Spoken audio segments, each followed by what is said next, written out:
Call me Master Zen cause I'm a flicky bands. Alright, it's a long video, man. No wasting time to get to it, man. 2024 has come and seemingly gone as soon as it began. It was certainly a busy year for global events, and I wouldn't blame— Yo, I'm gonna say this. I don't know if some of bro, I said something like this in one of my reactions. I said new anime is better than old anime. I was sadly mistaken because I found new even Neon Evangelion, bro. Evangelion, bro, however you pronounce it, bro. I ain't gonna lie, bro. That anime tough. Yeah, there's some such things I was like, what the fuck? Wait, this nigga gay? Wait. Like, there's nothing wrong with it. It just caught me off guard. The man's talking about like the new character comes talking about like I love you, Shinji. I'm like, wait, this nigga's 14. What the hell going on? But hey, man, I ain't gonna lie. But regardless of that, it was just hold on, let me load this English.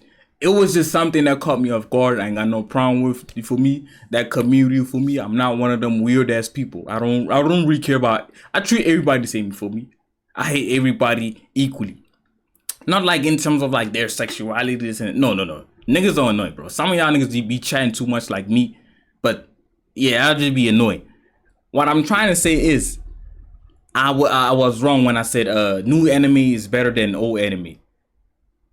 And then after watching Evangelion and having like to watch it, I haven't finished it. I'm still on episode 24, some 25.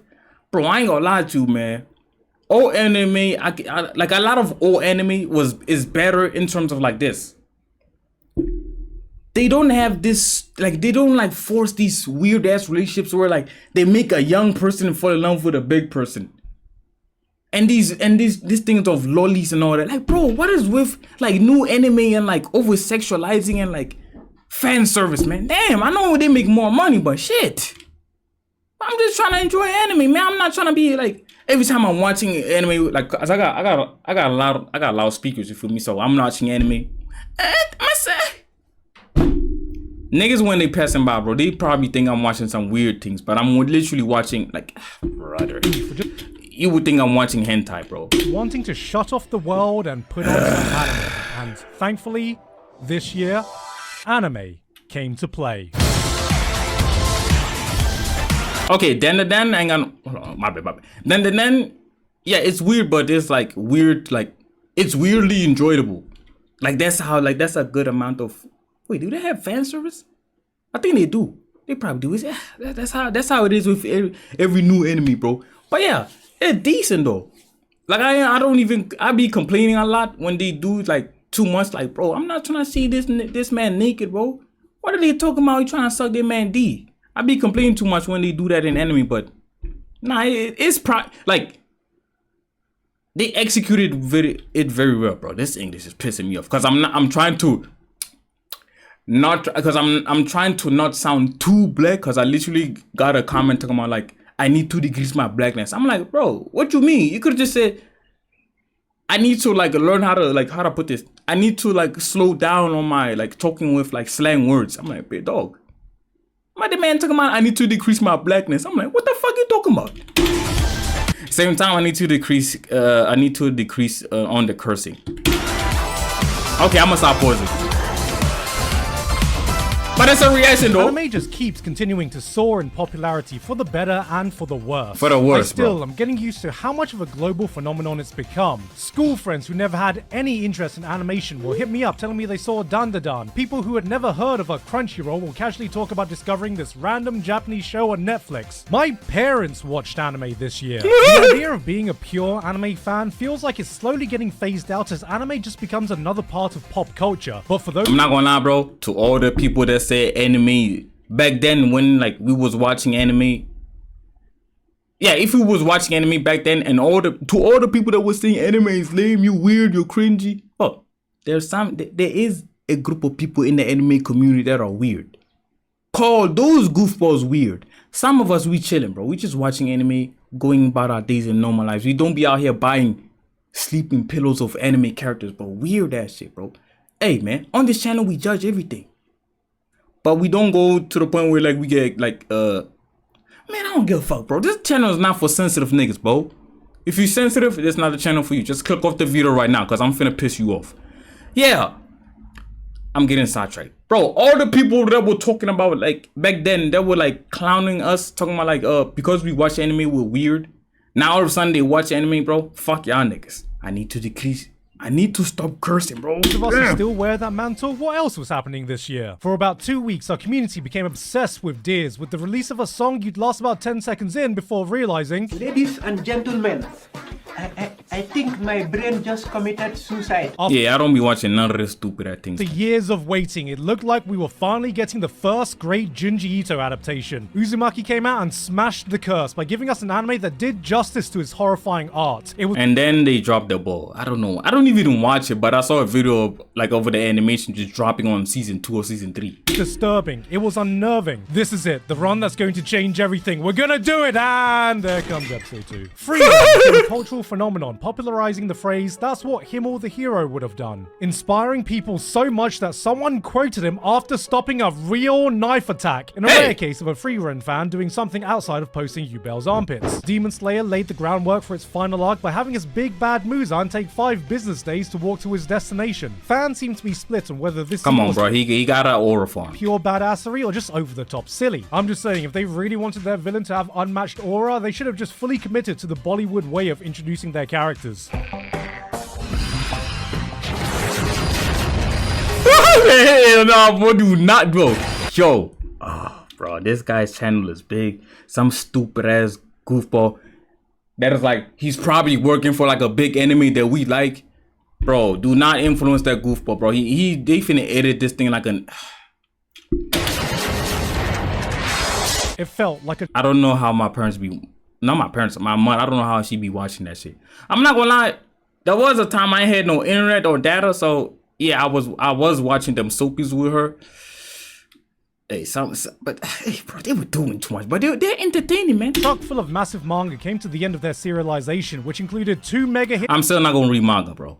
Yeah, I'm a visual. Like I like I'm literally like the worst. To some people, the worst anime enjoyer. I prefer dub over sub. Me personally, bro, I can't focus on 2 things when watching anime. Like it's hard. The action is above here. Then while they're fighting, they're speaking. So you gotta go down there and watch the subtitles down there, big dog. Then when you bring your head, then when you go watch you bring like, I don't even know how to explain this. Then when you like lift up your head, big dog, the goofball already did like five punches, 5 spectacular moves. You missed that because you was busy watching the subtitles all the way down here. Nah, man, I don't enjoy it, big dog. Some enemies like it's better. Like the sub is better if you're watching an episode where like it's chilled. For me, like it's a chilled episode. It's not like all action packed or whatever. That's the only time I could say I watch sub. Other than that, the problem is that I can't watch any other. If the enemy is not action, I'm not watching that shit. It's in My Hero Academia and Jujutsu Kaisen. I didn't read them, but I can say from experience that historically I didn't read them. speaking, when a long-running massive Shonen Jump manga ends, it's almost always met with unanimous praise and support, and this was no different. I think my brain just committed suicide. Isekai became an official word in the Oxford English Dictionary, giving legitimacy to all the isekai trashmen out there. Following the news, I'm not gonna lie, bro. He be saying like isekai now is trash. I can't see that because I'm not gonna lie. It's either just being like, if they like, how to put this, bro. I'm not trying to make this video long, bro. Obviously, like I said, bro, the only anime that I will watch, or like if you were to recommend me some anime, it has to be action anime. And now subgenre under that action anime is an isekai. I'm not gonna lie, bro. A lot of the enemies that are in my top 10 right now are isekai. So, hey, I don't fully agree with that situation. But, hey, there's still time because for me, these days, I'll be watching a lot of anime.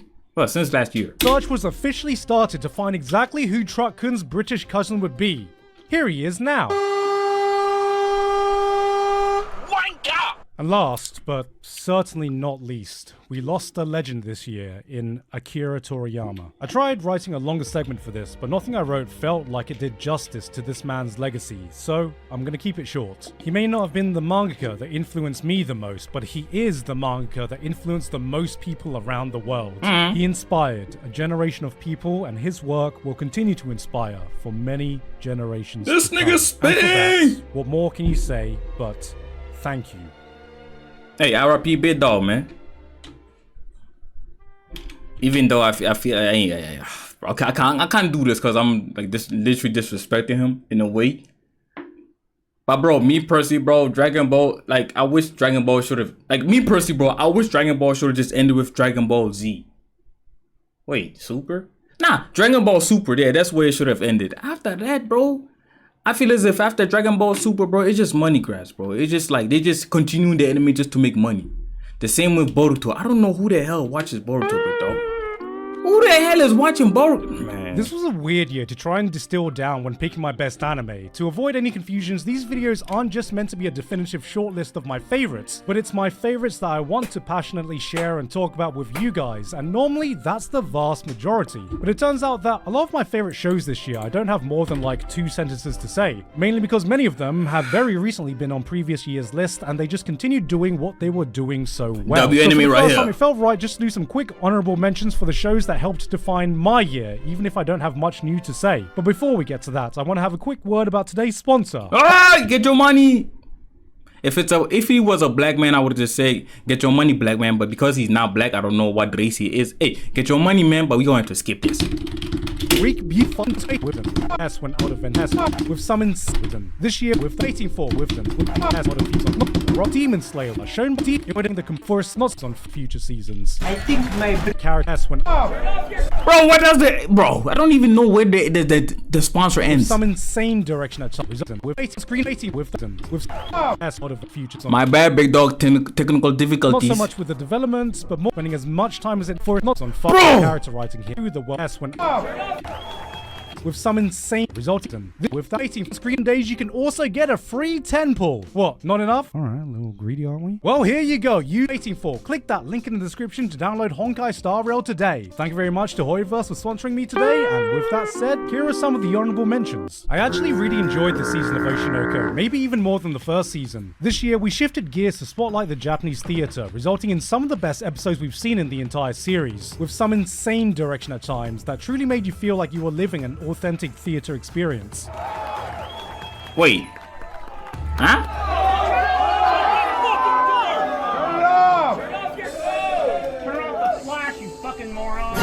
I'm kind of starting to think that this show is at its best when Aqua isn't the main focus and when it can highlight other people's emotional journey through the world of entertainment. There was some fantastic character writing here, and now that the manga has come to an end, I'm sure we all have a lot to look forward to in future seasons. I think my brain just committed. Mushoku Tensei diabolically dropped Brother.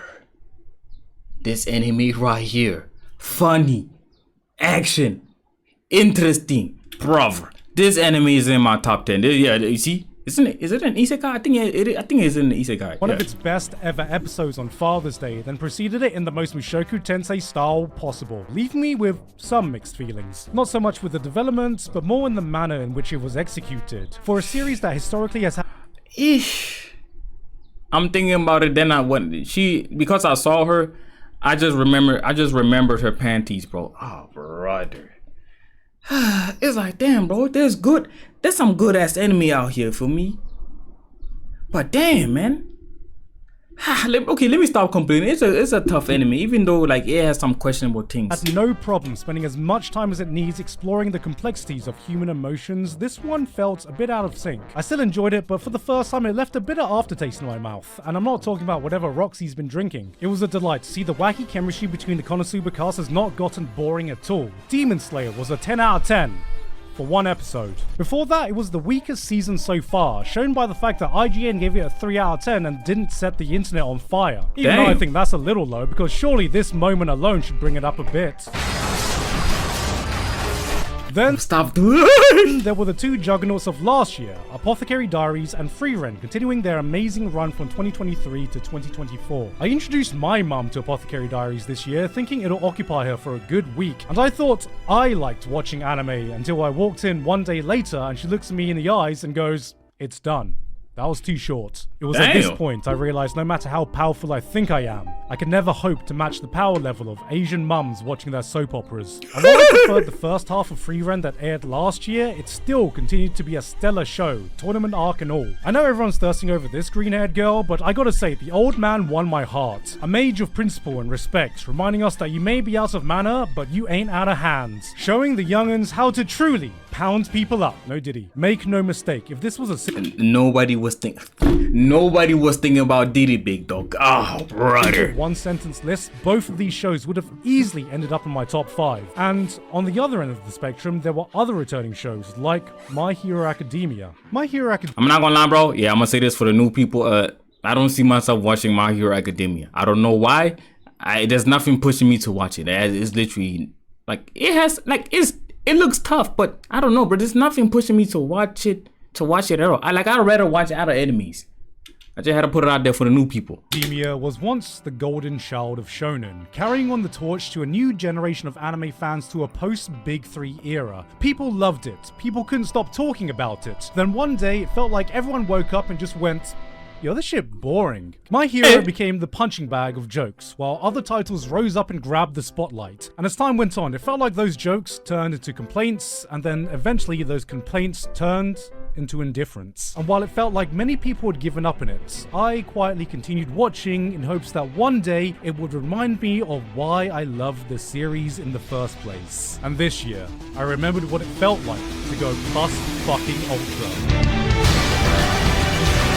Like, you see? This shit look cool. But it's still not pursuing? Is that the right word to use in this sentence? Bro, it's not making me watch it. I'm not gonna lie, bro. It's tough, though. It feels like in the modern age of action shonen, a lot of us have forgotten the beating heart of what My Hero Academia truly excelled at. Its amazing attention to detail in its character writing and development. This is what has shined in these latest seasons, and on that playing field, only a few of its competitors can compete. However, if you come into this as another battle shonen anime, you can definitely feel it being left behind when compared to the plethora of modern action spectacles its contemporaries have been showing us. Take this fight. We have Fireman. Bro, when is Slayer man? Slayer man, what? Chainsaw Man, bro, where they bring that anime back, bro? Versus Ice Boy and friends. It's a one versus many brawl. Fireman blasts them with a super hot fire, immediately rendering the team useless, and punches Ice Boy. But Ice Boy has a technique that neutralizes his fire because, bro, his name cannot be Ice Boy, bro. Oh, it probably is, because I saw like memes about it, like the characters are goofy, like they got goofy if you're born with like a quirk.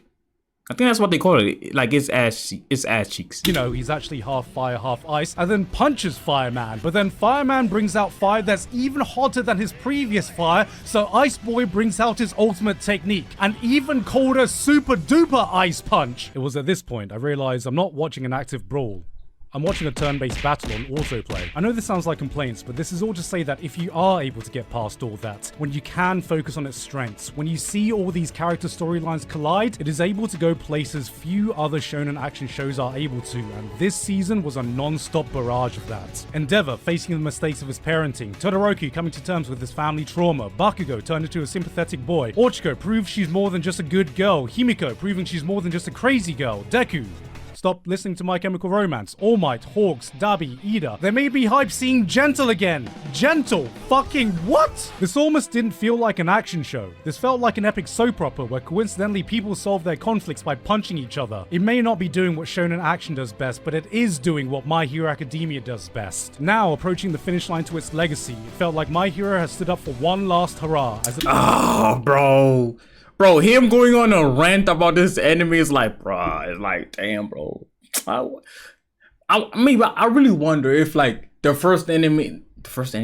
the first season dropped, I wonder if I would have watched it. I think it's another thing of like, nah, it's not even because it's already, it has like more than 5 seasons. Cause I literally watched other animes that have more than like 3 seasons or 4 seasons. Hey man, I don't know, bro. Like I literally do not know, bro. Looks me dead in the eye. It's not even this thing of like I'm trying to be different. I'm trying to be different and say like everybody's saying My Hero Academia is tough, and I just want to be different and say nah, bro. I don't really like it. I like this other anime. I'm not trying to even. I don't even know. I said, don't worry, kid.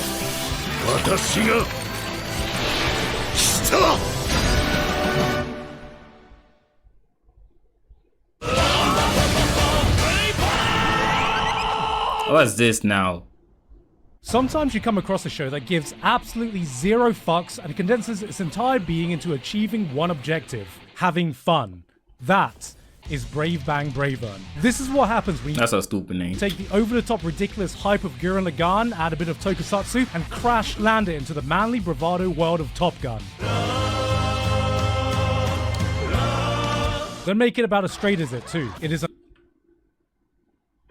non-stop, glorious celebration of the best parts you can find in the mecha genre, then throws logic out the window and amps everything up to 11. Cheesy speeches, fusion scenes, old school theme songs that will grow your beard 5 inches. It takes all of them, then proudly throws them in your face. I heard it. Why are you talking? What does it mean in 5 inches? Best parts you can find in the mecha genre, then throws logic out the window and amps everything up to 11. Cheesy speeches, fusion scenes, old school theme songs that will grow your beard 5 inches. It takes all of them, then proudly throws them in your face. Oh, what was that? Yes, because you know what? Subtext is for cowards. It doesn't care if you get it or not because it's here to do its own thing. If you ask, why does a mecha have a function where it plays its theme song and projects its own background screen? Why is the US military trying to waterboard a giant robot? Why does the protagonist have karaoke subtitles so he can nail the speech during heroic moments? It'll look at you dead in the eye and say, fuck you because this is Bravern.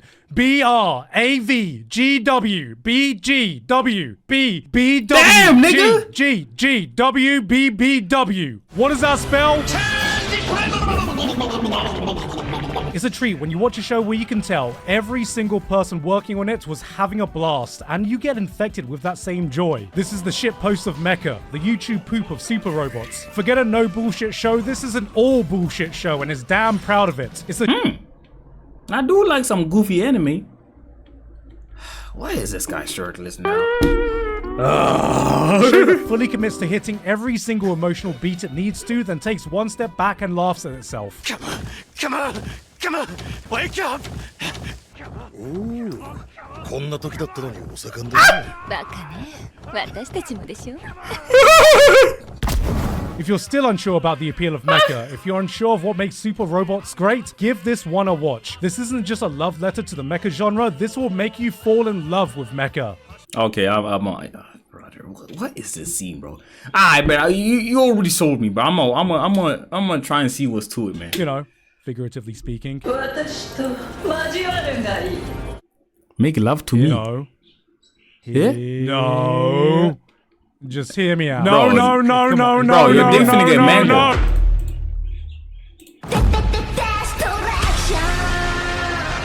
Like many other people, watching anime can be my escape from reality. A place where you can enter a whole new world with stories that have absolutely no relation to the life you're living right now. Something that makes you forget that you're broke and you don't got no money and you're unemployed. I'm talking about myself. So, what could be further from reality than a sci-fi show about alien invaders and the end of the world itself? It's the dreariest apocalypse of all time, where the world is going through an unprecedented global event. Misinformation, conspiracy theories, and finger-pointing have spread like wildfire on social media. Friendships are lost on where people stand with the issue of these aliens. Protests begin. Public trust is at an all-time low. The only thing that everyone can agree on is that nobody can agree on what to do next. Politicians prioritize the economy over anything else. More and more, it feels like there isn't a single competent person left in a position of power. And Bro, in Evangelion, them goofballs are talking about like, oh, they're costing us a lot of money. Do we have to build another? We have to build another evil. It's gonna cost us a lot of money. Big dog, you're going to die. At the same time, I can't truly like blame them. I can't truly blame them because I do be saying, I'd rather die knowing that I have a lot of money, or like I'd rather die knowing that I got money. I don't want to die a broke ass nigga.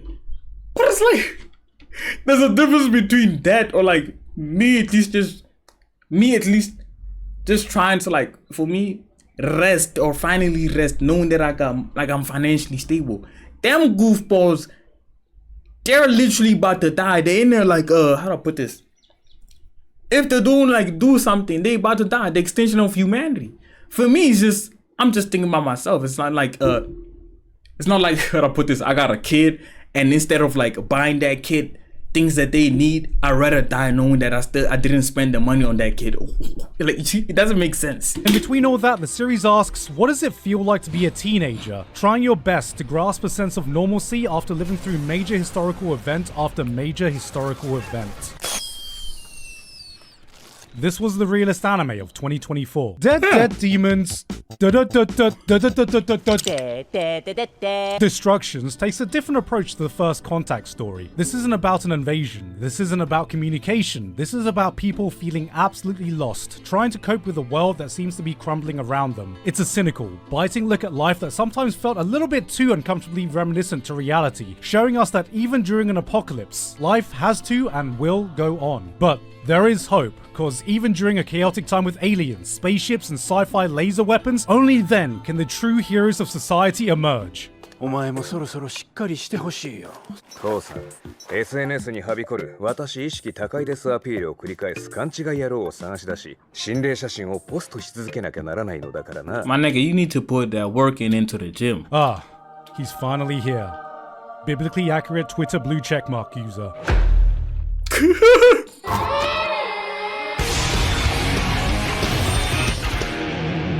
When the last season of ReZero came out, I looked like this. When the first season of ReZero came out, I looked like this. When ReZero was being written, I looked like this. It's insane to think that this show first blasting onto the scene, taking over the anime community was over 8 years ago. ReZero fans have been surviving eating at scraps, but this year we got the start of an all-you-can-eat buffet with its return. They brought everyone back for this one. Amelia, Krush, Felt, Anastasia, Priscilla, Subaru's newly acquired sassy Pokemon, Reinhardt, Julius, them, Let Me Solo Her, even Rem fans were eating this season.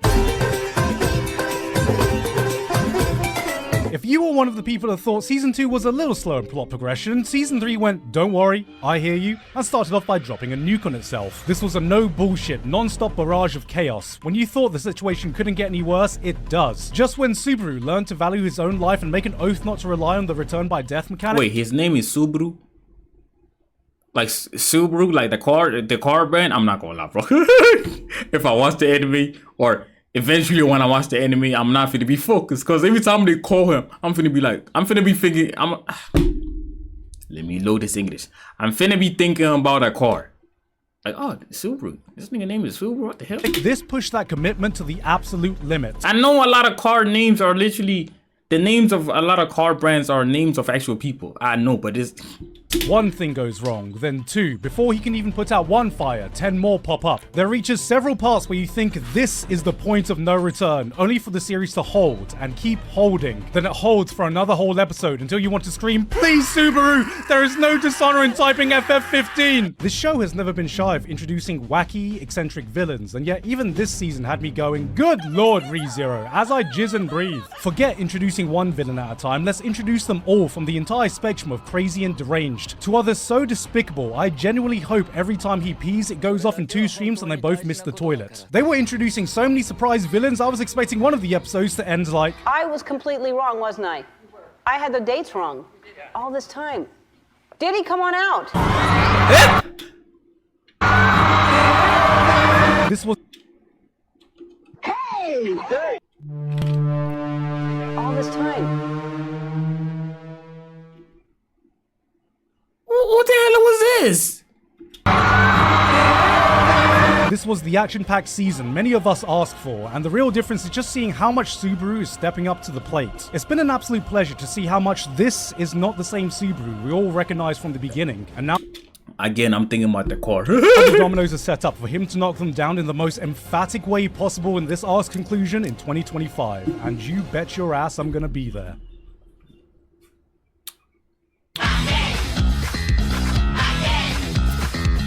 In the world of anime, there is no place more brutal, more cutthroat, more bloody than the romance genre. Girls duke it out to the battle. Hell no, bro.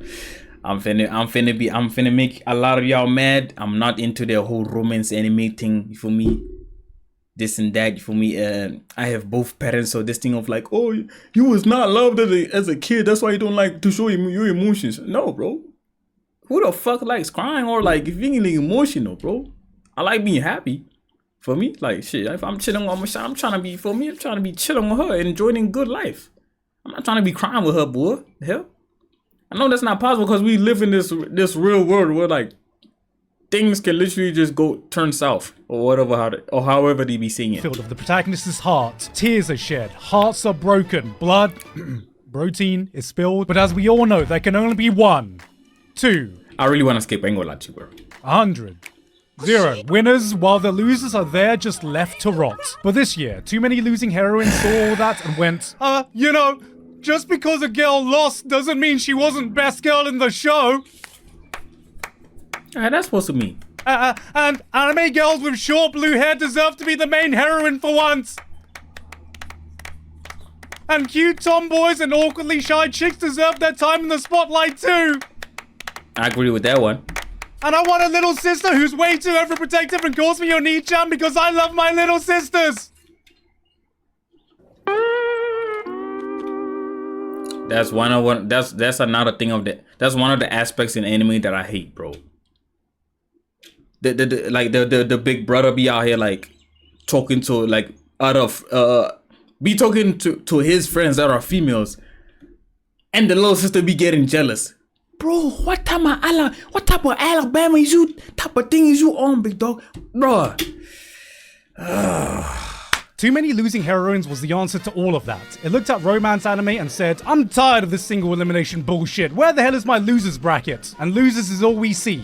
1, 2, 3 girls, all rejected by the man they love, coming together to form enough copium to rival the average Man United fan. We've seen romance anime where a girl loses, accepts her defeat, and that's the end of it. But this asked, what kind of reaction do we get after that point? Yahoo! This was the greatest I was thinking the same thing. What, Mario? Montage of the saddest and funniest coping mechanisms people can find themselves when they're just in their lowest points. It's messy, it's emotional, it's sometimes just hilariously pathetic, and in between all of them is the victim of their non-consensual trauma dump. When I first saw this setup, sure, I thought he gonna say non-consensual sex. I was like, whoa, big dog. You see, I was like, I was gonna judge every romance anime because of like one thing, because of one anime. How do I put this? Because of one romance anime and because it's effed up, I was going to judge, like I was going to say that's how all romance anime is. Because I thought you talking about like unconsensual. Yeah, it's not even the funny to me.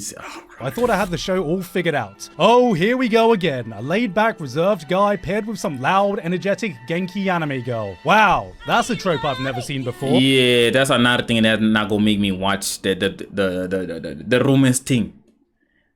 When the main character is in love with a fucking bitch, like an actual bitch, bro. I'm not with that, bro. They be pissing me off in like... But as you watch, it doesn't play out how you think. The trigger never gets pulled, the patented anime blush scene never happens, and all we're left with is a guy forming a real friendship by just letting these girls feel like they don't have to deal with all of this alone. Too Many Losing Heroines was a different kind of rom-com in a highly competitive year full of them. There's a genuine sense of community with the cast as you're able to laugh with them at their highest points and really feel for them at their lowest. It's a show that knows when to laugh at itself and when to take itself 100% seriously, selling you on all these emotions: anger, emptiness, denial, that knee-jerk conclusion that you just lack any self-worth, all in its 12-episode run. Losing Heroines was a different kind of rom-com in a highly competitive year full of them, and I say this as someone who's just not as interested in high school romance shows anymore. As a 34-year-old married man, there is just far less for me to relate to nowadays. Even if a show's decent, any school romance is going to have a hard time getting on my list. It can't just be good. It can't just be great. It's gotta be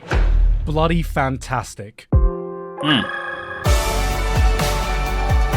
The danger is in my romance heart. Anime has an epidemic. I don't know when it started, but it felt like I woke up one day and 90% of them collectively agreed to do exactly the same thing. Let's just make a guilt-free, comfy show with minimal conflict, drama, and progression, showing daily interactions of some shy guy and a girl. Except the girl has the thing. You know what I mean? What? The thing. Maybe she communicates in Russian. Maybe she's just legally fucking blind. Maybe the thing is that she has undiagnosed schizophrenia. Where the hell did this all come from? Some call this an offshoot of the teasing genre, some call it comfort romances, and some call it bait for lonely dudes who get no bitches and stack no paper. With how much this is all blending together, I'm starting to call this shit the isekai of the romance genre. And now I'm doubly convinced I'm never going to be able to look at one of these shows the same ever again because the dangers in my heart completely blows all of them out the water. No hooks, no gimmicks. This was just the purest depiction I've ever seen in anime of two people falling in love. Now, a wise man once said, I think love is just like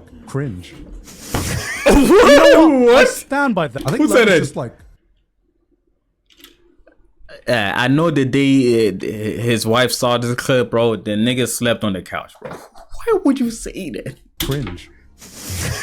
And you know what? I stand by that. We can do some cringe ass shit when we think we're in love. It's that winky face you sent to that person once that keeps you up at night wondering why you thought it was a good idea. It's that corny shit we clowned on in love songs but secretly you wanted to feel just once. It's that dumbass joke you nervously blurted out in front of them that had everyone looking at you funny and made you want to crawl in a corner and just disappear. But it didn't fucking matter when you realized that they were the only one that laughed. That is the dangers in my heart. This isn't about the chase. It's not about the will they, won't they. It's about two people slowly discovering a form of comfort that Damn, this video is long, bro. 35 minutes. someone that fills that hole of companionship. My With the fault. one person who can break down that bullshit barrier you put around yourself and accepts you for that person you're scared to show the outside world. Here are two people just genuinely becoming the best versions of Bro, how old are they? How old are they, bro? How old are they, bro? The goofball looks like he 14 and the other shorty looks like she like 20 or like above 20, bit dog. themselves when they're with each other. And Bro, look at this thing, bro. God, isn't that what it's all about? This didn't feel like some crush. This didn't feel like some Bro, literally hugging her little brother, man. contrived anime love story. This is romance in its purest fucking form and a reminder of what falling in How old are they, bit dog? love should feel like. In the race of modern great romance anime, I'm not gonna lie, bro. He cannot handle all that. Okay. Let me see this. If this character is under the age of 18, I retract my statement of saying this boy cannot handle that. Meaning, I'm saying he cannot handle this. I can handle it. You feel me? I may be skinny, but hey, bit dog. Nah. Me say this. Bro, it's gonna be after me saying this. How do I put this? I'm into. Let me put it like this. Okay, I'm into a lot of chubby girls. So you feel me? I'm a veteran with this shit, bro.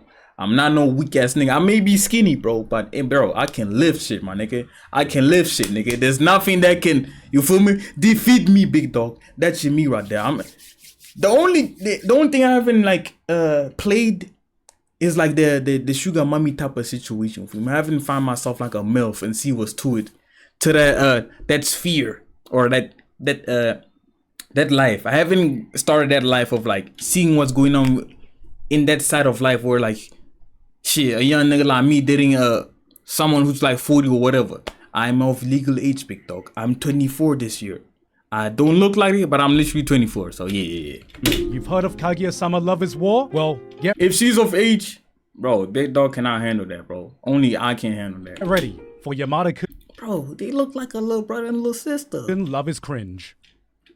Sweet home Alabama. A girl's band cry. Oh, bro, it's an anime. The main protagonist is a female, and there's a lot of female characters. I had a homie that said, "Yo, bro, do not recommend me no anime that has a lot of girls, bro.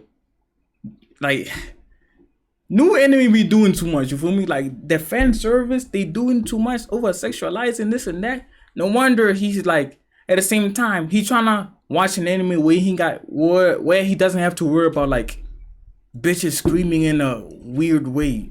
Then people look at him weird. I understand what he's saying. Like, it's not like he hates girls or whatever. It's like, brother, they be doing too much, man. Girls Band Cry has girls in a band Yeah, I'm finna skip this one, bro, because this one looks doodle as hell. that Yeah, with this animation, bit dog, my fault. But this is probably the only anime I'm finna skip on this video. I'm not with this. It's lame as hell too. Is this skipping it because it has girls? No. Probably, but no. Damn, bro, it's not that tough, bro. Number 4.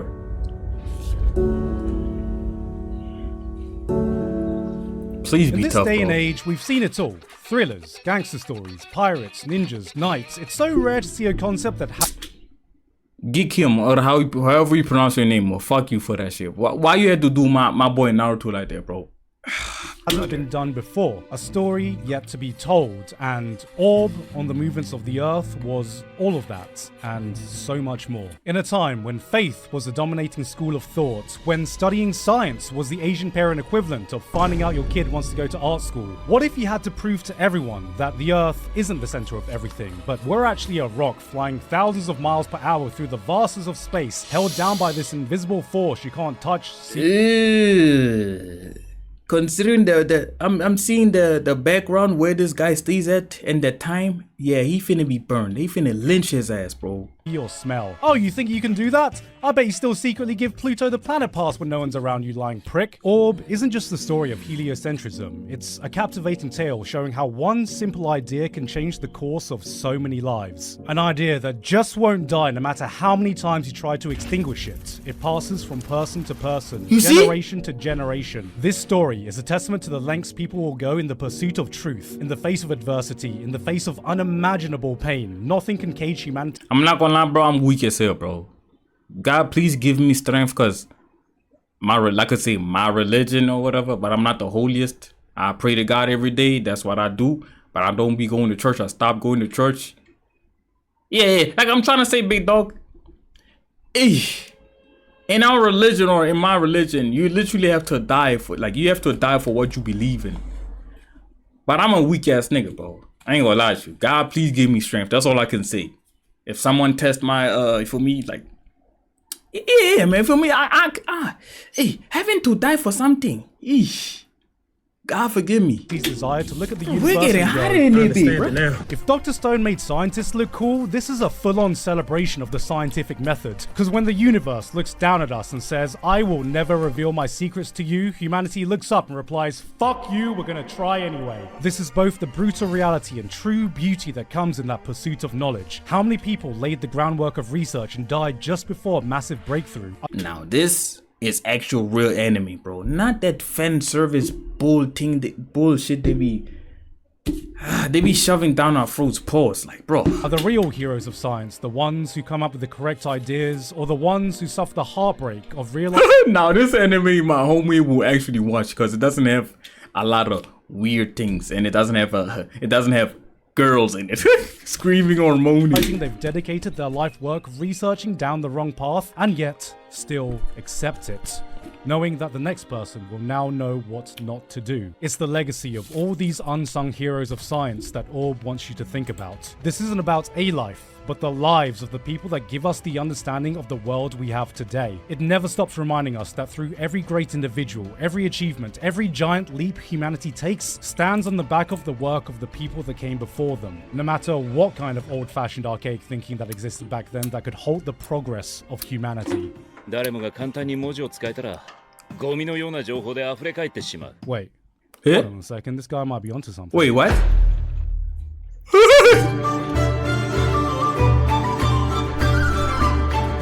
It really felt like anime rediscovered its love for pure fantasy shows this year, with Frieren leading the charge with a tale that spoke straight to our souls. We laughed, we cried, and the community replied, damn, that's deep. While all this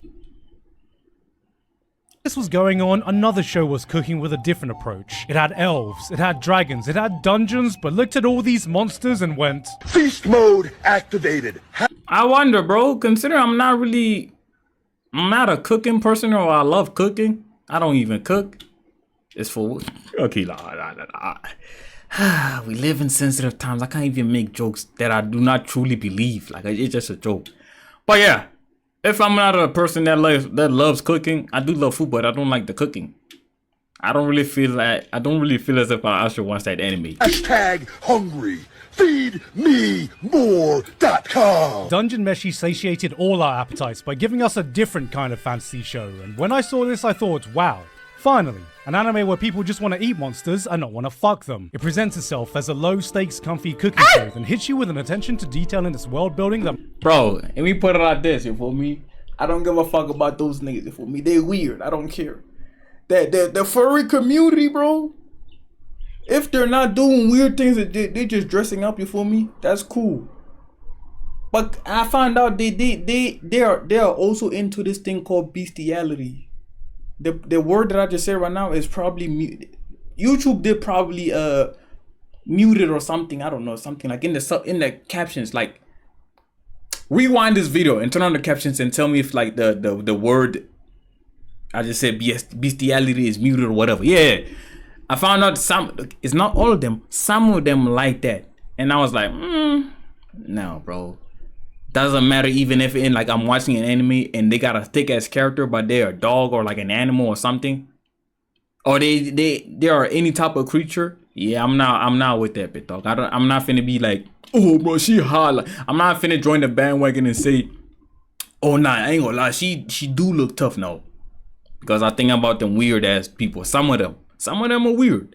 Some of y'all boys, y'all decent. Some of y'all furry boys, y'all decent. Look. It could be that in real life y'all are decent people. So yeah, for me, just hey bro, in every group there's always some weird people in it, bro. So yeah, if I would, like I'm trying to say, if I were to be reincarnated into an isekai world, whatever, I'm only fucking elves. Me personally, right there, or humans. Wait, what do I mean or humans? Obviously, the bro, the humans, the elves, what's another thing? The demi-humans, nah. Well, they're literally, the furry people are like in like the animal people. They are like in some enemies they call them demi-humans. Nah, bro. Hey, if there's no elf, hey man, I'm just going die single. It is what it is, or choke the chicken. Most fantasy anime could only dream of. From the biology to the concepts, it takes these well-known creatures and reimagines them in a way to give them a sense of credibility that makes you forget that you're watching a fictional story and not some nature documentary. It'll introduce you to these treasure bugs, insects shaped like coins and jewelry that target unsuspecting prey, and you're like, oh, bro, bro, I don't like insects, bro. Like, bro, what the hell? What's that word? Mass murder? No. I'm all behind like the genocide of all insects, bro, or all like the insects that are that literally have nothing else to be like. They are not important, bro. Like the only thing they do is just bother people. Flies, or you can say flies. They are the food of like other animals or whatever, something like that. Like, bro, why don't they stay there and be the food for those things? Why they be bothering me, bro? It's like, how to put this? Oh, you can say, oh well, you did come to where they live and you build a house there. Bro, I could literally walk somewhere else. Literally be like, bro, I could literally be like sitting right here. You got all this room. You got all this space in my room. But nah, instead of you flying over there, you have to fly around me. Like, what is that, bro? Like, you feel me? Nah, man. Okay, that's kind of like real life bugs that can perfectly camouflage themselves in nature. 2 episodes later, we see our first mimic. And if you're familiar with fantasy, mimics are some of the most well-known monsters responsible for many of your in-game deaths, I'm sure. But here, Dungeon Meshi gives them that believability by imagining them as some giant hermit crabs that gravitate towards chests as their home. Makes sense. But then, seemingly on a totally unrelated note, a treasure bug is found near it. Then one of the characters casually mentions, oh yeah, that's because the treasure bugs lay their eggs on the mimics so the larvae feed on them and they mature in there. And then it clicks. Oh, that's why these treasure bugs conveniently find their way into chests, perfectly placed for some unsuspecting adventurers to find. And this was the exact point. My mind fully comprehended the exact scope of this world building. These aren't just random monsters. Oh, I ain't gonna lie, I do love, even though I'm a simple, you might think that I'm a simple, stupid guy who only just like fighting. I do love the world building, bro. Like, reincarnators of slime. I like the world building in them. Like, bro, I'm trying to see, like, bro, how many things or enemies can he suck up, and what type of powers would he have, brother? Bro, if you watch the anime, you know what I'm trying to say, bro. Like, around. This is an ecosystem where every single thing is interconnected. There is no part that exists solely in a bubble. Every piece of this world has been carefully crafted and interwoven with a level of care that's rare to see anywhere. And you're telling me this level of craftsmanship is being used in a make-believe comfy cooking show? This is the moment when you fall into its trap. Oh! Oh! This is a type of things niggas would say, hey, man. Wood. What you mean wood, bro? She gonna drag you by your dingling, bro. God fucking damn. Haters not want to. When Dungeon Meshi shows its true hand, you realize the food was simply a vehicle to prep you for what the dungeon really is. This is a brutal environment we are nowhere near close to understanding or taming. This is not your comfy fantasy world. Pause. This is a Made in Abyss style Lovecraftian nightmare. A world that runs on its own set of rules beyond human comprehension that we have only just taken a single step into. Yet even through this turn, the series never loses its heart. The lovable leads always remain true to themselves. Marcial is still playing Elden Ring. Senshi is playing Cooking Mama. Chilchuck is playing Slay the Spire. Izatsumi just brought Stray. Everyone else is trapped in Darkest Dungeon. Meanwhile, Laios is in the corner going, Feed me more.com. Dungeon Meshi invites you to have a taster of this living, breathing world, and you forget for a moment that I'm not gonna lie, it's pissing me off because some of the parts of the episode gonna be like just episodes where they're just cooking the whole day, or the whole episode is just them cooking. It's like, oh brother, I hate watching videos or seeing people eat and I'm not eating. I'm not gonna lie to you, bro. Unless if and like specifically during times where like I end up becoming hungry because I just saw someone. I hate when I see someone eating and then I become hungry. That's the problem with me, Pito. But if I'm good and someone is eating, I'm good. But yeah, looks like the whole anime is finna be like this. Oh, brother, I'm not trying to be fat, bro. none of it's actually real. It'll lull you into its cozy vibe and smack you round the head when you get too comfortable. And by the end of it, sits you down to enjoy another delectable meal while you reflect on the journey. In summary, Soup. Soup? What the hell? Man, get some bread in that bit, man. Let's see. Wouldn't be surprised. Obviously, I didn't think like it's gonna be like number 1 or number 2 or like in the top 5 up. But yeah, it's a tough anime. Number 2. maybe you've been watching anime for 1 year. Maybe you've been watching it for 5 years. Nah, I think it's 2 years. Like heavily, like watching anime, finishing it, watching. Yeah, I'm new. I'm a new bro. I'm a late bloomer to this thing. The only thing I was watching back then was Naruto. That's why, like, to me, Naruto is the best anime because I grew up watching Naruto. Well, my first anime was Dragon Ball Z, but I don't know. It's just something about Naruto, bro. I don't know what the fuck they doing. Let me stop. I look goofy doing that. Maybe even 10, but I'm sure you could say, it doesn't make sense because Dragon Ball Z, like, they actually, like, majority of the fights, they boxing. But in Naruto, they be using, like, brain, like, tactics, like, different methods of fighting, this and that. They could be fighting with, like, strategy games or something. I don't know. Like, like you can't just go into a fight without, like, strategizing first. And considering I like a brute, goofballs just fighting, I don't want no goofy. I don't like enemies where like, well, some of them they be tough or like enjoyable. Enemies where like they don't be actually fighting with their fists, like they be fighting with wands and all that. I'm not really into that, but some of them be nice. I think Sword and Wand is decent. Well, the main character does fights with a sword, so maybe that's the reason why I'm still watching it. I don't know. Remember that feeling of watching those first 10 shows? That excitement of discovering this whole new medium where everything felt fresh. It was a place that operated on its own set of rules, not bound by the ideas you were used to. There was a weirdness to it you couldn't find anywhere else, and every new episode you watched, something unpredictable lay just around the corner. I've been watching anime for 20 years, and damn, old ass nigga.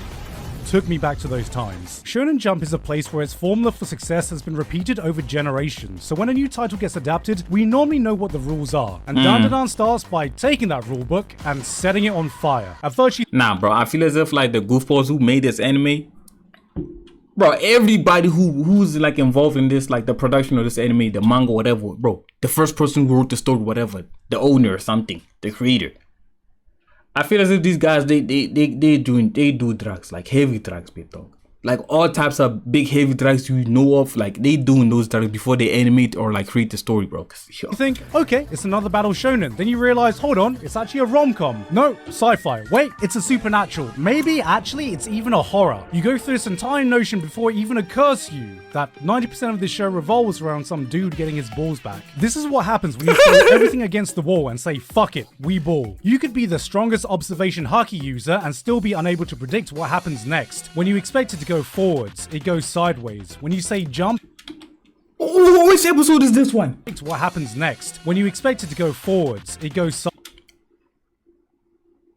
Bro, how did they end up in this situation, bro? sideways. When you say jump, it asks.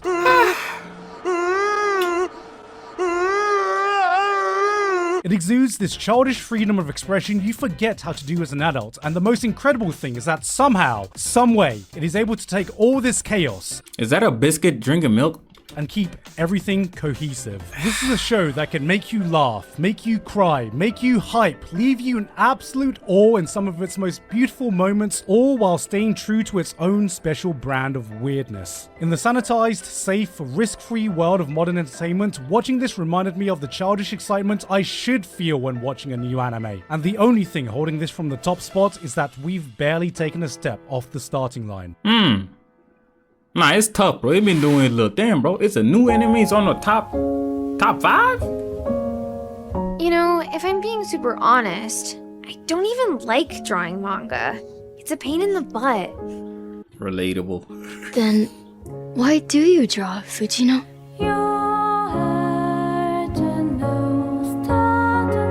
Yeah, I don't know. Maybe I gotta get older. I am 20. I'm finna be 25 next year. Damn, bro. I'm finna be officially. Like over here, like. Wait. In America, how, or like in your countries, I don't know where the hell you at. Majority of the people that watch me are American. So I'm gonna just say, in America, I think if you're 21, you're officially adult. Over here, like, you gotta pass the age of 18. Then you can legally drink, whatever, do all type of things. But 25 is where like you're officially an adult. Big dog. I ain't gonna lie, I'm glad I look like this. I still look like a little nigga because I'm finna be like 30.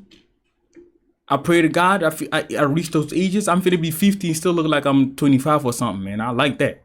I'm not trying to be out here looking like no dusty ass nigga, man. If you would, for a second, indulge me on this anecdote I think about a lot. I literally got sidetracked. I was trying to say, this is his number one anime. I was trying to say, maybe I gotta get older to understand like him liking these emotional animes. It's 3 AM in the year 1988. An audio engineer in Hawaii is picking up after a late night of work when his phone rings. On the other end was a local musician who asked if he could come in and record something. 1988! God damn!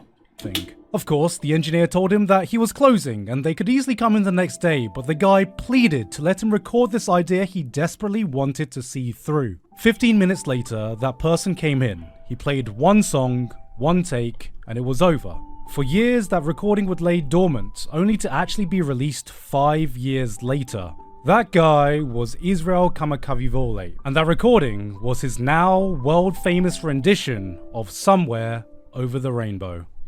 This story has always stuck with me. For anyone who's ever created something, sometimes you have that project, that idea that hits you when inspiration strikes and refuses to leave. You'll think about it when you're taking a shower, when you're having lunch, when you're working on anything else. Like a parasite, it festers in your mind waiting for you to materialize it. And you know you have to see it through. Not for money, not for clout, not for any sense of personal responsibility, but because you just need to. On every single level. That is the exact feeling I get when watching Look Back. A need to make, a need to create. Look Back was many things. It's a love letter to the creative process. It's an exploration to why people make art. It's a homage to some of the most tragic events that have happened in the industry, but more than that, there is this overwhelming sense of an author coming to terms with his own personal struggles, speaking directly through these characters that he's created. Coming from the mind that gave us Fire Punch and Chainsaw Man, this was a shockingly simple, soulful tale of two artists and their journey of creating for each other, creating for money, creating for pride, creating for themselves. This is a film that encapsulates the entire spectrum of emotions for anyone who's ever made anything in a way only someone who's felt the depths of those feelings could portray. That excitement of finishing your first work, the struggle of knowing you can do better, that deep insecurity that you're just inadequate, the euphoric explosion of having your work recognized, the emptiness you feel when you've forgotten why you started this journey in the first place, and that moment when you doubt it all and ask, was it all worth it? In 1 hour, this film packs more emotional depth than most anime can fit in an entire season through simple, beautiful storytelling. It felt like a story that was made simply because someone needed to put it all out there. It's jam-packed full of the rawest human emotions, like you're watching somebody scream from their soul. Lines that feel so intimate, you're unsure if you're watching two characters talk to each other or a person having a conversation with themselves. This is the kind of personal story that's so rare to experience, and when I see someone laying themselves bare, it's hard for me not to be deeply moved. I've experienced this story 3 times now, and every time has given me something different. I read the manga and cried at the pure beauty of the storytelling. Damn, the nigga cried. I ain't gonna lie, bro. I'm not doing nothing, bro. You feel me? I don't want YouTube to say I'm just watching the video and not saying nothing. There's literally nothing else I can say, but dog. There's not the genre for me. You feel me? I have nothing to say. I relate. The only thing I can say I relate to is him talking about like sometimes you want to do something because you're trying to get some money on. And like it's him, you love doing that thing. Like you love doing that thing, like you want to do it and like show it that, oh, you want to show other people like, yo, I did this. At the same time getting paid, I relate to that. So yeah, I don't know what I'm talking about, bro. I'm gonna see this video, bro. I was thinking, obviously for me, my number one top anime gonna be what? I don't know, bro. It has to be action. That's all I know. I'm going. Call me Master Zen, cause I'm a flick the bands.